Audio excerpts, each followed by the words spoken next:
NYC Sports joined by a pixelated Francis Maxwell over in Scotland, but technology is a wonderful thing, and we get to join us because hashtag no Maxwell is now over because we have hashtag Maxwell back with hashtag Jason.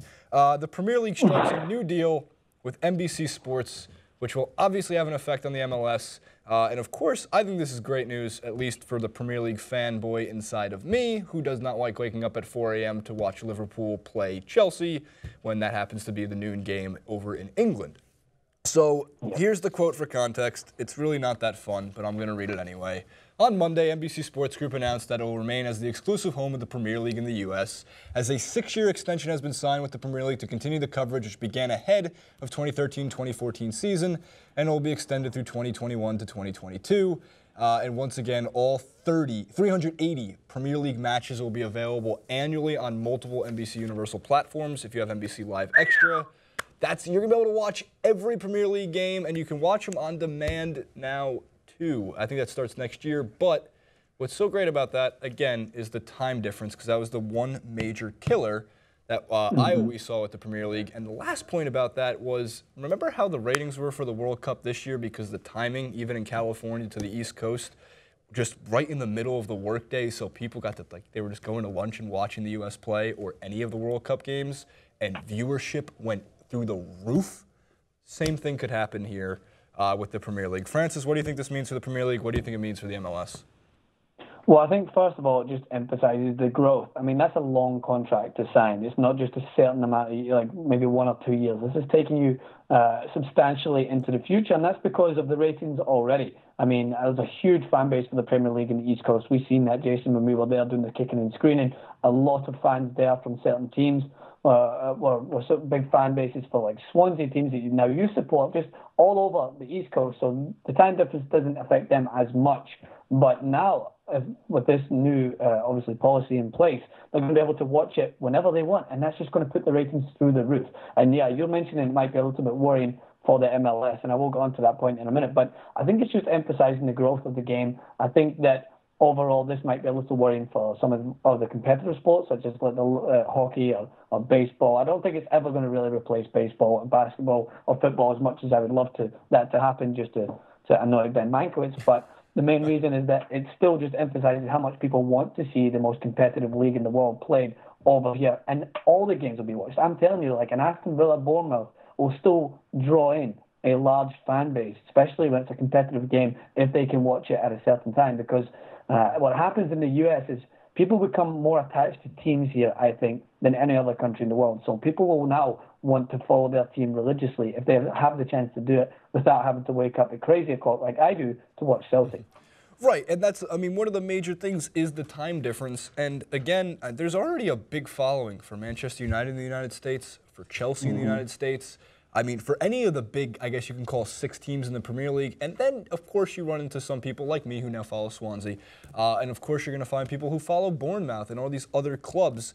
This deal is going to have a major effect on it. But let's move over to the MLS because maybe there is a lot of passion for the MLS that we truly aren't covering enough. And here's one example of that. When the New York City FC faced the New York Red Bulls in the great state of New Jersey, a fight broke out at a bar. A classic example of cops ruining all the fun. You see as the siren goes off, one guy just threw the, what do you call that thing that he's using as like a chair? He just threw it away and just started walking away quietly.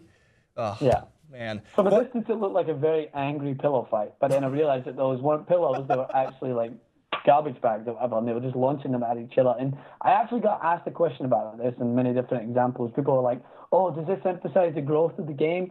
That could be taken in that context, but I think it just emphasizes that since I've came to the US, tons of people love green screen and Football Factory and movies like that they could just try and go out there and try and do some sort of hooliganism. But even with that, it still just looked a little bit more tame than what I would expect seeing some of the upfront violence that I've seen in the UK here. But I think it shows passion, but I don't think you can take this as an example of how the game is growing. Are you really frowning on hooliganism?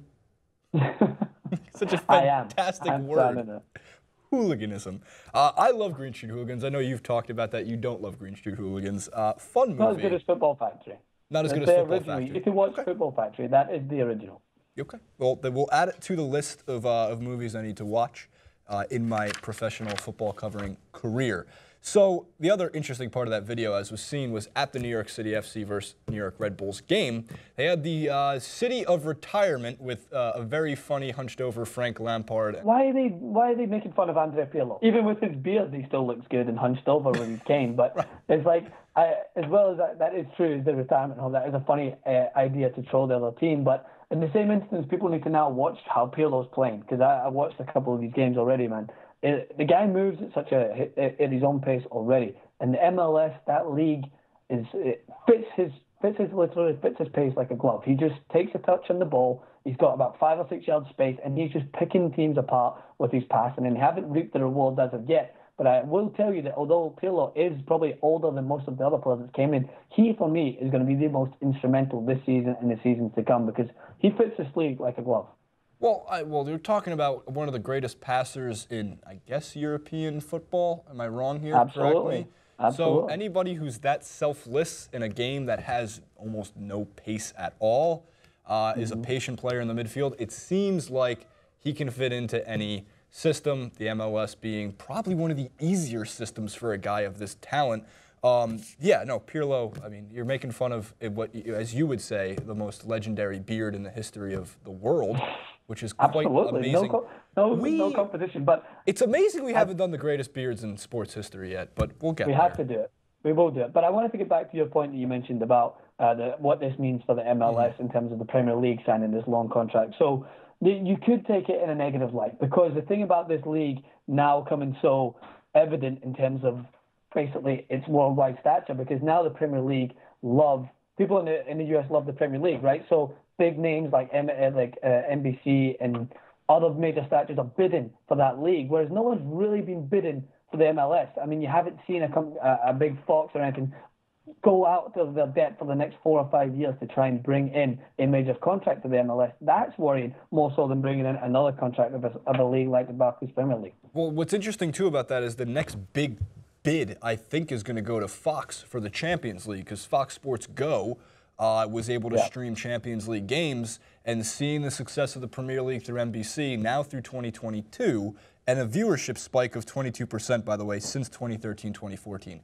Just to add to that a little bit, I had no idea the Premier League was on NBC in 2013. Now, as part of morning sports talk radio that I listen to in the car, you can't get away from it. They advertise the hell out of it. They advertise it more than they advertise hockey, and that's considered a Big Four sport in the United States. In reality, truthfully speaking, Premier League very might well catch hockey before 2020 in terms of viewership here in the United States, just because I'm not sure how the Premier League is run with a commissioner, president, whatever it might be, but hockey's run by a complete retard. So there's not much competition there, and it's more exciting to watch as it is. So Gary Bettman, by the way, being the NHL's idiot. Abort. Michael Schur can go into way too much detail about that. So finally, to wrap it up, a lot of people came out and said that the fighting shows that people care about the MLS, or it just gives somebody, at least the MLS, some spotlight, some PR. I don't fully agree with that. I think fans are idiots anyway. I mean, as an idiot fan myself, I'll get into a fight just because someone said something about my team, but my true passion goes into watching the games and watching them want to win. Do you think this actually shows that more people care about the MLS now, or is this just what New Jersey is known for as it is? I think it already emphasizes my previous perspective on New Jersey, having met Jason Rubin, is that you get really angry at certain sports. So, I mean, having the two teams in New York rival against each other is a good thing, don't get me wrong. We were there when we seen the Empire State Building lit up in red and blue when it came to that derby game. What's that? Is that the Empire State Building? How many times did I see the Empire? Everything looks like the Empire State Building in New York, trust me. But I think it is good for any city to have two teams that's going to emphasise that rivalry. I think the Scottish Premier League has thrived on Celtic and Rangers being that team to push things forward for many years, and then when Rangers got demoted, the league's just not the same standard, I'm afraid. So it always is healthy to have that rivalry. I think that trying to base that rivalry off of the violence is just silly. I mean, it was just off passionate East Coasters want to fight each other, and you can vouch for that, Jason. And there's nothing wrong with that. Let's go, Mets. Not football related. The Yankees fans would beat the shit out of you, Jason. No, it's really the Phillies fans. The Yankee fans, like, almost are sympathetic for the people of me, my type of people, my tribe. So there you have it. Pro Soccer Talk was doing with the report on NBC Sports with the new Premier League deal all the way through 2022. What does it mean for the Premier League? What does it mean for the MLS? In the comment section below, I'm curious, commenters, I'm going to take a poll from you guys. Do you watch the Premier League or do you watch the MLS? Or do you actually watch both? Because I don't know many that really do watch both. So leave. I do. Well, we got Frank. Well, you watch all like football. You'd watch like Division 16. Like Scottish championship football. You watch highlights of yourself from Whittier College, Francis Maxwell's top 10.